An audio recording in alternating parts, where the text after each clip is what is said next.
명나라한테 붙어있다가 청나라한테 맞고, 청나라한테 붙어있다가 일본한테 맞고.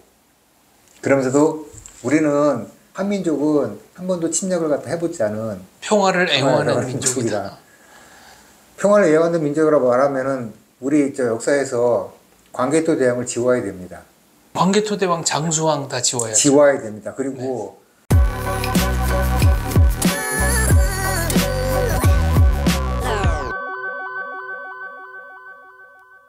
장원재 남정욱 다시 만났습니다. 네. 조선민국 600년 제4부 시작하겠습니다. 예. 안녕하십니까. 뭐 하나 보여주실 게 있다고 그러는데. 네, 이제 전란시대 예. 임진왜란과 병자호란. 예. 근데 이게요, 외란호란이라고 하는 것부터 사실 정신승리입니다. 이 책에는 그래서 이렇게 써놨습니다. 임진전쟁, 병자전쟁. 네, 그러니까 외란이라는 거는 일단 임진년에 일어났다. 오케이. 왜라는 게 이제 일단 그 비칭이잖아요. 네. 그리고 나라 대 나라가 붙는 거는 전쟁 전이고, 나라도 아닌 것들이 와서 성가시기에 걸고 막 그 문제를 일으키는 게 난입니다. 네. 임진왜란은 굉장히 정신승리적인 거고, 병자호란도 네. 오랑캐인호가 일으킨 난리다. 예. 이게 패전국에서 할 말은 아니죠. 그러니까 그 뭐 젖잘싸 뭐 이런 말 있지 않습니까? 그래서 제가 요새는요. 네. 그 팬들이 보통 그 말을 하는 게 맞잖아. 네. 요새는 선수들이 그 말을 한다니까. 젖잘싸. 우린 졌지만 잘 싸웠다. 그냥 뭐 긴 말 할 거 없이 이 책에 서두에서 제가 이제 꼭 설명드릴 거는 그겁니다. 생각보다 우리가 임진전쟁하고 병자전쟁을 갖다가 되게 많이 떨어져 있는 사건을 많이 생각을 하는데 그렇지 않다는 거죠. 제가 영상을 한번 보여드리면서 요 챕터의 앞을 한번 읽어볼게요. 예. 김부르는 1582년 부산에서 태어났다. 김부른이 10살 때 일본이 쳐들어왔다. 아버지는 칼에 베이고 어머니는 조총에 맞아 죽었다. 본인도 고생 많이 했다. 하필 살던 곳이 왜군이 지나는 길목인 탓에 7년 동안 전쟁을 하나도 빠짐없이 다 겪었다. 일본군이 사천 외성을 쌓을 때는 대가 없이 끌려가 어깨살이 짓무르도록 돌을 날랐다. 전쟁의 지읒자만 나와도 진저리를 치던 김부르는 고향을 버리고 평안북도로 이사를 했다. 최대한 부산에서 멀어지고 싶어서 다시는 악몽을 겪고 싶지 않아서다. 1627년 이번에는 북쪽에서 후금이 쳐들어왔다. 그의 나이 45살 때의 일로 2달이 채 못 되는 기간이었지만 가족 하나가 망가지는 데는 충분했다. 아내는 끌려갔고 아이 셋 중 하나가 죽었다. 그는 다시 더 밑으로 내려왔다. 한약이다. 1636년 후금이 청나라로 이름을 바꾸고 또 쳐들어왔다. 차라리 평안북도에 있는 것이 나을 뻔했다. 병자전쟁은 짧지만 강렬했고 김부르는 남한산성에 갇혀 쫄쫄 굶으며 자신의 선택을 저주했다. 물론 김부르는 가상의 인물이다. 이 인물을 내세운 것은 임진전쟁과 병자전쟁이 시간적으로 별로 멀지 않으며 두 전쟁이 한 사람의 인생이 다 겪을 수 있는 전쟁으로 거의 붙어 있었다는 얘기를 하기 위해서다. 임진전쟁에 이은 정유제전이 끝난 게 1598년이다. 그리고 29년 만에 정묘전쟁이 났다. 1차 세계대전과 2차 세계대전의 전간기보다도 짧다. 그리고 9년 후에 또 병자전쟁이 났다. 45년 동안 4번이나 전쟁을 치렀다. 이걸 견딘 것만 해도 조선은 대단한 나라다. 자, 오늘은 그 병자전쟁에 대해서 이야기를 좀 해보도록 하겠습니다. 네. 병자전쟁과 정신승리죠, 결국은. 네. 병자전쟁 하면 이제 요즘은 그 어떤 책을 읽기보다도 가능하면은 영상 같은 걸 통해서 역사를 배우게 되는 경우가 참 많은데, 그리고 또 인터넷에서 많이 이렇게 강의들 하잖아요. 이런 말씀 드리고 싶어요. 인터넷은 책임을 지지 않습니다. 그렇습니다. 영화에 나온 거, 인터넷에서 또 돌아다니는 본인도 무슨 말인지 모르고 하는 얘기들 그대로 믿고 사셨다가는 정말 곤란한데. 심지어는 역사적인 얘기를 나누다 보면은, 근데 그게 원전이 뭔가요? 어떤 사료를 보고 말씀하시는 겁니까? 그러면은 영화 어디에 나옵니다. 이렇게 답하는 분들이 있어요. 영화는 픽션입니다. 예. 영화라고 대답하는 거는 그것도 나아요. 유튜브에서 봤어요. 근데 그거를 이제 사실로 믿고 뭐 하여튼 여기까지만 하겠습니다. 그러면 유튜브에 나온 거는 어떻게 확신을 하세요? 구독자가 많아요. 조회수가 높아요. 네. 저기 세계 최대 그 포르노 사이트 폰허브 들어가면은 적게 나오는 조회수도 수천만 건이에요. 아, 그게 역사의 진실인가요? 그게 참 그렇습니다. 자, 병자전쟁 얘기를 갖다 좀 해보도록 하겠습니다. 이 신흥 그 만주국이 만주족들이 강해지고 있다는 것을 빤히 보고 있고 명나라는 저물고 있다는 사실을 알고 있으면서도 네. 이 상황에서 계속해서 조선은 명나라가 임진전쟁 때 우리를 도와준 게 얼마며 제조지은. 갚아야 된다. 네. 그래가지고 그때 송시열 때 얘기를 했지만은 우리가 침략을 당한 게 슬픈 게 아니에요. 우리를 도와주고 명나라를 우리가 돕지 못하는 게 슬픈 것 뿐이야. 이 정신세계 굉장히 회로도가 이 프로세스가 굉장히 독창적이에요. 네. 이게 생각하기 쉽지 않거든요. 여기다가. 그렇죠. 이렇게 명분을 만들기가 쉽지 않아요. 그래서 쉽지 않은데. 자, 그래서 이제 청나라 가서 계속 홀대할수록 그러면서 자기들은 조선 이 사대부들은 명나라에 대해서 우리가 할 일을 다 하고 있다 라고 생각을 했는데 그것이 이제 깨지는 거죠. 그래서 병자 전쟁이 터지게 되는데 첫 번째로는 아마 남한산성이 아마 텍스트가 되는 것 같아요, 사람들한테. 그런데 거기 김군의 남한산성. 김군의 남한산성. 그래서 소설로는 재밌고 문장으로는 재미있으나 거기 나오는 이야기들은 매우 많이 역사적 사실과 다르기 때문에 소설적 각색이 좀 들어가 있죠. 들어갔죠. 게다가 그 최종병기 활에도 그런 게 나오는데 거기도 보면 그런 얘기가 나와요. 조선 백성이 50만 명이 끌려갔다고. 근데 그거는 그 최명길이 그냥 한 말이에요. 끌려간 백성의 수가 50만 명에 달한다. 그러니까 이것도 나는 이렇게 들었다. 확인한 것도 아니고. 근데 이게 말이 안 되는 게 그 50만 명을 어떻게 먹이면서 데려갑니까? 4만 몇 명이. 네. 아마 50만 명이면은 저 심양, 그러니까 당시 청나라의 수도죠. 네, 거기를 다 걸어간 건데. 걸어간 건데 그 50만 명을 데리고 그걸 걸어갔다. 무슨 모세 출애굽도 아니고. 아니 아침 되면 무슨 만나가 떨어지는 것도 네. 아니고 저는 그게 일단은 믿어지지가 않고요. 만약에 식량 조달 없이 끌고 갔다 그러면은 심양에 도착했을 때는 한 500명? 그렇죠. 뭐 다 95% 이상은 사망했다고 보는 게 맞죠. 네, 말도 안 되는 얘기고. 일단은 그 병자전쟁에서 그 재미있게 안 다루는 것 중에 하나가 홍타이지가 그 전에 전쟁을 갖다 먼저 한번 일으킨 적이 있잖아요. 네. 근데 그때는 인조가 잽싸게 강화도로 들어가 버리는 바람에 그렇죠. 전쟁이 길어지니까. 네. 그러니까 정묘전쟁 때는 전쟁이 길어지는데 명나라는 자기를 뒤통수에서 총을 겨누고 있고 조선은 강화도로 들어가 가지고 임금이 전지를 내리니까 네. 우병들이 모여가지고 진군을 하고 이렇게 하니까 여기서 협상을 할 수밖에 없는데. 네, 거기다 이제 진중에는 전염병도 돌고. 그래가지고 그래서 이제 병자 전쟁 때는 머리를 아주 많이 씁니다. 이제 지도를 보시게 되면 지도 한번 보시죠. 보시면은 이제 양갈래로 그렇습니다. 나눠서 진공을 합니다. 예. 그러니까 이제 조선은 기각지세라고 그래가지고 그 요충지성을 이제 두 개를 놓고 한쪽으로 침공에 들어오면 다른 한쪽이 한쪽을 가서 돕는다는 이런 작전이었는데 이거를 무력화시키죠. 그렇죠. 의주하고 창성이 하나로 이어지는 네. 건데, 한번 써보자.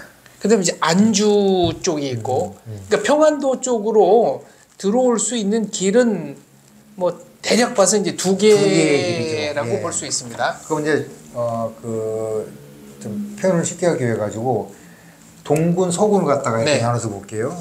그러면은 서군은 이 서쪽에 있는 내려오는 것은 한꺼번에 진군하는 게 아니고 300명, 1000명, 뭐 2000명 이런 식으로 시차를 투입을 합니다. 그러니까 조선군이 나가서 싸울 수도 없고 그렇죠. 기다릴 수도 없고 네. 이제 애매해지는 거죠. 장계를 올려가지고 청나라 군대가 지나갔다. 그럼 추격해야 되는데 네. 좀 있으니까 또 와. 그러면 또 보고 있어야 돼요. 그럼 또 지나가. 그럼 쫓아가고 싶으나 근데 또 와. 또 조금 와. 있다가. 이렇게 되니까 발이 묶이는 거죠. 그러니까 원래는 성을 뚫고 지나가지 않으면 이 뒤통수를 맞게 되는데 이걸 성을 그대로 통과해가지고 한양으로 진격을 해버린 거고 동로구는 반대로 제일 위에 있는 큰 성부터 붙어가지고 거기 전면전을 벌이면 내려오니까 여긴 여기다가 여기 구하러 못 오는 거예요. 그러니까 양쪽에 그러니까 기각지세가 이제 무너지는 기각지세가 겁니다. 무너지는 거고 안주와 연변, 그러니까 의주하고 창성으로 진격하는 두 가지 루트를 다 봉쇄해버린 이렇게 해가지고 기본적으로 인조가 강화도로 못 가게 만든 성공을 하거든요. 대신에 이제 300명 인원이 너무 제일 처음에 온 게 300명이 6일인가 만에 왔는데 한이 도착했는데 저 남한선영으로 들어가는 것까지 막지를 못했어요. 그렇죠. 그 재밌는 게 하나 있는데 최초에 선발 때 300명이 내려와가지고 오니까 조선도 기병이 있잖아요. 네. 기병 70병을 내보냅니다. 70병이 다 전부 다 몰살을 당해요. 전멸합니다. 네. 근데 이게 전투력이 좋아서가 그러냐가 아니고 70명이 싸우러 나가니까 임금이 술 한 잔씩 준 거예요. 네. 이 술 한 잔씩 마시고 나라를 위해서 열심히 싸우길 바란다. 나가서 싸우면 되는데 바로 안 나가고 그 동료들한테 가서 술을 또 받아 마셔가지고 술에 취해가지고 네. 나가서 다 죽었다는 얘기죠. 믿어지십니까? 그러니까 역시 그 실제 전투보다는 뭐 명분, 포옹, 격식 이런 게 중요한 거네요. 임금으로부터 술을 받아서 마시고 또 그 동료와 이런 사람들로부터 또 술을 받아 마시는 이 행위 자체가 중요한 거예요. 지금 긴박하게 나가가지고 300명 그렇죠. 붙어야 되는 게 아니고 그래서 해롱해롱 나갔다 결국 그게 됐다는 것이죠. 지금 석촌호수에 네. 삼전도비가 있습니다. 이게 대청 황제 무슨 공덕비인가? 공덕비, 예. 그러니까 그 자리가 이제 항복 의식이 벌어졌던 장소죠. 그 제가 좀 설명드린 것 중에서 숫자 같은 거는 제가 일부러 그 책을 보면서 하겠는데 제가 숫자가 너무 약해가지고 네, 그냥 맨날 틀리거든요. 그러니까 말씀드리고 싶은 것은 정확한 숫자는 책 안에 있다. 책 안에 있습니다. 책 안에 있다. 예, 뭐 우리 알려지기로는 뭐 12만 4천 명이 뭐 쳐들어왔다고 하는데 저도 그런 줄 알았어요. 네. 근데 나중에 자료를 찾아보니까 병자 전쟁사라는 책을 쓰신 분이 그냥 임의로 쓴 거래. 12만 4천 명이 쳐들어왔다고. 무슨 근거로요? 그냥 모르겠습니다. 영감이 오셨던 것 같아요. 근데 제가 그 꼼꼼하게 그 숫자 했는데 아무튼 그 밑에 시종들까지 다 해가지고 한 4만 5천 명 정도가 내려왔다. 그러니까 4분의 3 정도가 네. 내려왔다는 거고 4만 3천 명이 50만 명을 끌고 갔다? 이것은 불가능하다. 이것도 어떻게 보면은 지금은 이제 대규모 유세를 안 하지만 87년 뭐 대선 때 예. 혹은 뭐 63년, 67년, 71년 대선 요럴 때 음. 항상 그 군중 동원수 가지고 예. 뭐 경찰 추산 2만 명, 예. 뭐 주최 측 추산 100만 명, 뭐 이렇게 되는 거 아니겠습니까? 예. 그 지난번 어떤 정치적 사건과 관련해 가지고 어떤 언론사 계신 분이 이런 말을 했죠. 딱 보니까 100만이네. 네. 야, 저는 그때 초능력자가 나섰다는 생각했어요. 야, 그러니까 셌어. 딱 보니까 저 정도면 100만이다. 100만 어디서 봤는지 궁금해요. 네. 100만 명을 본 적이 있는지 실제로 그 100만을 실제로 본다는 거는 불가능하죠. 불가능하죠. 네, 인간의 안구는 100만 명을 담지 못합니다. 네. 그래서 그거와 똑같은 건데 아무튼 그래서 아니 이런 거예요. 잠실 저 올림픽 경기장에 한 8만 명 들어가나? 입석까지 가득 찼을 때가 10만인데 그 10배가 모인다? 네. 잘 상상은 안 됩니다. 아무튼 그 기록을 통해서 저희가 이제 처음 했던 거야. 이 대한민국에서 쓴 일부 전쟁사는 전혀 신뢰할 수가 없는 거다 생각이 들었고요. 그 뒤부터 이 기록을 또 꼼꼼히 잘 따서 봤는데 들어가서부터 또 이제 난리죠. 남한선상에서는 그 배우 홍영창 네. 하는 역할의 그 아들이 강화도 방위를 책임있는 김경징이라는 인물이었는데 이 김경징이 이런 말을 했거든요. 강화도는 이제 인조는 피난을 못 갔지만 후궁들하고 세자들을 보냈죠. 네. 보냈는데 인조가 남한산성에서 버티고 강화도에서 이 둘이 잘 버티기만 하면은 어차피 얘네 계속 또 오래 있지 못한다. 결국 인조가 이 항복을 결심하게 된 것은 강화도가 터졌다는 얘기를 듣고 나서 이제 항복을 결심하게 되는데, 그때 명나라의 물을 다루는 장수들이 청나라로 넘어갔다는 사실을, 수군. 예, 네. 수군 책임자들이 청나라로 등을 돌렸다는 거, 등을 돌리고 청나라로 넘어갔다는 네, 귀부했다는 걸 몰랐죠. 것을 알았어요. 알고도, 그리고 그 둘이 이번에 병자전쟁에 참여했다는 걸 알면서도, 아, 설마 강화도가 털리겠어. 예, 그렇게 또 정신줄을 뻗은 거죠. 그 둘이, 우리는 사실 수군이 그렇게 강한 민족이 아니고, 명나라는 생각보다 수군이 강합니다. 그 수군, 우리나라 어떻게 되면은, 함장급을 다루던 사람, 장수 둘이 청나라로 투항해가지고 여기서 이 병자중에 투입이 됐는데, 강화도를 못 들어온다? 이렇게 생각하고 버티다가 강화도 넘어간 거거든요. 그래서 인조가 충격을 받아가지고, 항복을 갖다 하게 되는, 이렇게 되는데, 이 사정도 되게 재미있는 거가, 이 전쟁을 진행하는 과정에서 이 청나라 군영에 전염병이 돌기 시작하는 건데, 우리가 예전에 VTR 보면은 호환 마마보다 더 무섭다는 그 마마가 네.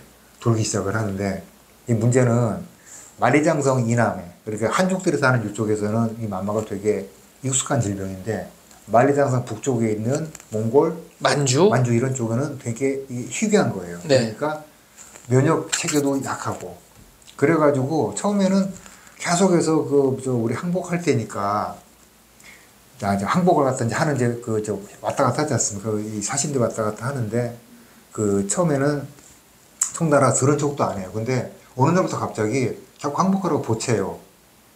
나중에 알았죠. 네, 항복하라고 보채고 막 조건도 깎아줘. 예전에 이만큼 해달라고 한 건데 이만큼만 하는 걸로 하고 빨리 항복해, 빨리 가야 되니까. 원래 다 끝마치고 홍타이지가 경복궁에 가가지고 며칠 놀다 가는 게 그 일정이었는데 바로 갔습니다. 네. 이렇게 전염병이 무서워서. 전염병이 무서워가지고. 초스피드로 끝나요. 네, 호스피탈 끝났습니다. 2달 안에 네, 2달 끝납니다. 안에 끝나버려가지고. 자, 이때부터 이제 청나라한테 당한 걸 갖다가 조선이 어떻게 극복하느냐. 정신승리. 네. 우리가 비록 고난이 가졌던 이게 이 정신승리는 사실 그 전부터도 이어진 건데, 네. 청나라가 처음에 와가지고 이제 당했잖아요. 그래서 그러면은 이제 우리가 청나라 조정에 사신을 파견하겠다. 그래서 청나라 황제 즉위식인가에 이제 갔는데 가가지고 오랑캐한테 절할 수 절안 없다고 해가지고. 네 뻣뻣하게 대들다가 네. 이제 좀 고초를 당하고 사고를 쳐가지고. 네. 네. 그 다음에 그 사신들이 오다가 청나라에서 준 그 국서라고 그래야 되나? 네. 이게 도저히 우리를 깔아뭉개는 거니까 이대로 제출할 수는 없다 그래가지고 이 두 사람이 또 오는 길에 위조를 해요. 네, 위조를 하는데 문제는 이 두 사람이 귀양을 갔거든요. 이 귀양을 간 게 국서를 위조해서 간 게 아니라 그 자리에서 분연이 일어나서 대들어야지. 그러니까. 절만 안 한 게 그게 제대로 투쟁을 한 거냐. 네.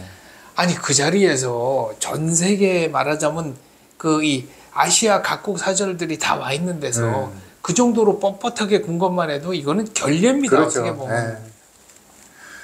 또 그러면 또 그랬을 거야.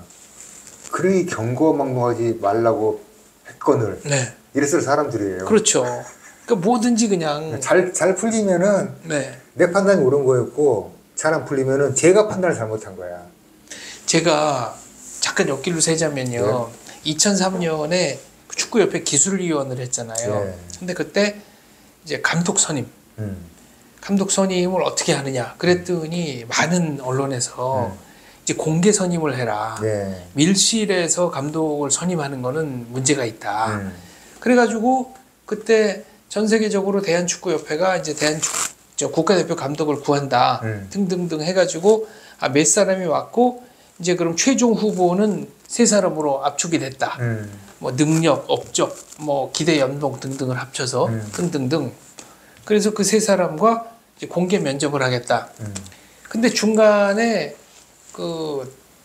이게 너무 공개적으로 나가다 보니까 결국은 문제가 생겨가지고 저희가 원래 계약하고 싶었던 분하고 계약을 못하고 네. 이 3명하고도 다 계약을 못했어요. 그랬더니 언론이 그런 일은 비밀스럽게 외부로 정보가 새나지 않게 잘 해서 그러니까. 마무리를 줘야지. 네. 이거를 이런 식으로 모든 정보 다 이렇게 해놓으면은 협상력이 떨어지는 거 아니냐. 그래서 안 됐다. 네. 그러면 어느 장단에 춤을 추라는 겁니까? 춤추지 말라는 얘기죠. 네. 네. 그러니까 또 그럴 거야. 춤 안 췄다고. 그래서 아무튼 청나라와의 이 정신승리. 네. 그래서 다행히도 정신승리라는 게 이게 유통기한이 있긴 합니다. 네. 얼마나 돼요? 100년 정도요. 아, 그런가요? 네. 100년 후에 네. 이제 드디어 이제 정상적인 발언을 하기 시작하는 사람들이 나오기 시작하거든요. 그렇죠. 이제 객관적으로 사태를 볼 수 있으니까. 네. 오랑캐 천하의 주인을 하늘에 내린다고 하면은 저 청나라 오랑캐도 뭔가 이유가 있으니까 하늘에 네. 내렸을 것이고, 어차피 우리가 동이족 오랑캐인데 오랑캐가 오랑캐를 섬기는 게 뭐 이상하냐? 그렇죠. 이제 이런 말을 해도 되는 거지. 그러니까 명나라에 대해서 명나라가 멸망하고 나서 그 어린 황제를 끝까지 추앙하고 네. 명나라 망한 그 연호를 계속 조선을 썼습니다. 그러니까요. 그리고 정말 그나마 그래도 논리적인 거는 자 명나라가 망해간다 그러지만 쟤네가 분연이 일어나서 군사작전 펼치면 조선한테 타격을 가하는 거는 일도 아니다. 그러니까요. 이거는 그래도 이해가 좀 가요. 네. 그런데 그게 아니고 무조건 명나라한테 충성을 해야 된다. 이거는 시대착오적이죠. 그 이제 명나라가 망하고도 나서도, 근데 명나라 망해도 우리는 이제 야, 명나라가 망했으니까 이제 우리가 소중화. 소중하다. 그래서 이거는 정신승리만이 뭐라고 해야 돼, 이런 거는. 이 주인이 죽었으니까 네. 갑자기 노예가 신하가 그럼 내가 그 자리에 앉는 그거잖아, 사실은. 그렇게 하면 안 되는 거 아니고 원래는? 그렇게 하면은 좀 정통성에 문제가 생기죠. 그렇죠. 그 성리학자들이 주장하는 식의 정통성이라면요. 그래서 이제 어차피 성리학이라는 것은 정신적 지주가 있어야 되고, 네. 그다음에 이제 중국이라고 하는 아시아의 어떤 질서, 전통과 질서에다 조선을 편입시키는 거가 네. 조선이 원래 건국한 이유였으니까, 명분이었으니까, 이런 것들이 사라지면서 이제 청나라하고 이제 가깝게 되고. 그러니까 그러니까 이 정신승리라고 한다면은 예를 들면 사명대사 훌륭한 분이지만 정말 업적도 많아요. 네. 승병장으로. 그런데 뭐 임주에 내란 이후 일본에 건너가 가지고 무슨 일본이 사명대사를 뭐 불태워 죽이려고 그러니까 뭐 도력을 발휘해서 방을 뭐 얼음장으로 만들었다. 뭐 박씨부인전 뭐 이런 것들이 네. 다 이제 임진왜란에 대한 정신승리고 그렇죠. 청나라에 대한 정신승리는 훨씬 더 많죠. 자, 그래서 이제 명나라한테 정신승리를 바치고, 청나라가 이제 드디어 대적을 받기 시작을 했어요. 대전만 해주면 되는데 또 과다하게도 빠져들어가지고, 네. 그룹 또 시간 200년 정도 흐르고 나서는 또 이번에는 일본이라는 존재가 이제 우리가 무시할 수 있는 외놈들이 아닌데 여전히 청나라를 바라보고 있다가 또 맞은 거잖아요. 네. 명나라한테 붙어 있다가 청나라한테 맞고, 청나라한테 붙어 있다가 일본한테 맞고. 그러면서도 우리는 한민족은 한 번도 침략을 갖다 해보지 않은 평화를 애호하는 애호하는 민족이다. 민족이다. 평화를 애호하는 민족이라고 말하면은 우리 역사에서 광개토 대왕을 지워야 됩니다. 광개토 대왕, 장수왕 다 지워야죠. 지워야 됩니다. 그리고 아리수라는 물도 없애야 됩니다. 그 아리수라는 표현은 한강을 지칭하는 표현이 몇 가지가 있는데 네. 그 중에서 아리수라는 표현은 광개토 대왕비 거기에만 나오거든요. 네. 그러므로 서울시는 즉각 아리수라는 음료를 판매하는 것을 중단하고, 그리고 광개토대왕은 중국인이라고 동북공정에다가 넘겨주는 걸로. 광개토 대왕, 호태왕. 근데 광개토 대왕이라는 시호 그 명칭 자체가 넓혔다, 개척했다, 국토를 가장 널리 국토를 개척했다. 그러면 다 이거 평화협정으로 국토 개척한 겁니까? 우리가 개마기병이라고 있었잖아요. 네. 개마고원에 있었던 개마기병이 아니고 개마 갑옷을 입은 기병인데 동아시아 최고의 기병. 지금도 우리가 중국 사람들을 비하하는 말로 짱깨라고 하잖아요. 러시아 사람은 로스케라고 하죠. 네. 중국 사람들은 한국 사람들을 무시할 때 까오리빵지라고 그러거든요. 네. 고려봉자. 고려봉자. 여기서 고려가 아니고 고구려를 말하는데 바로 광개토 대왕 말하는 거예요. 무식하고 몽둥이 들고는 쌈만 잘하는 거예요. 네.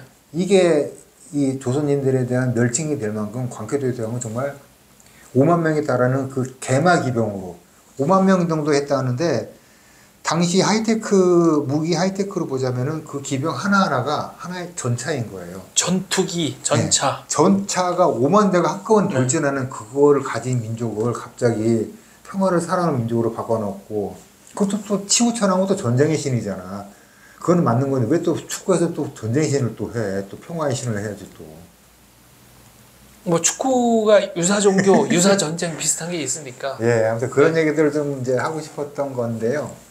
그래서 우리는 맞고 맞으면서 끝까지 버티고 그럼 상성은 정신주로 왔으며 그 기원에는 그 뿌리 깊은 성리학적인 이 질서, 정신적인 어떤 시스템 같은 것들이 은근히 머릿속에 있어서 다음 세대로 일부 전해지고 또 일부 전해지고 해서 우리도 모르게 가끔 정신승리를 하는데 정신승리만큼은 제발 하지 말고 그냥 승리하자. 네, 실질 승리를 하자. 네, 정신은 개나 주고 승리합시다라는 얘기 갖다가 하고 싶어서 이 책을 썼다. 그래서 조선에 관한 이야기는 이제 이렇게 정리를 해보도록 하겠습니다. 대한민국사 자체가 실질 승리의 역사입니다. 그렇습니다. 네, 예. 그 얘기를 하고 싶어서 이 책을 썼습니다. 예. 네, 여기까지 하겠습니다. 감사합니다. 감사합니다.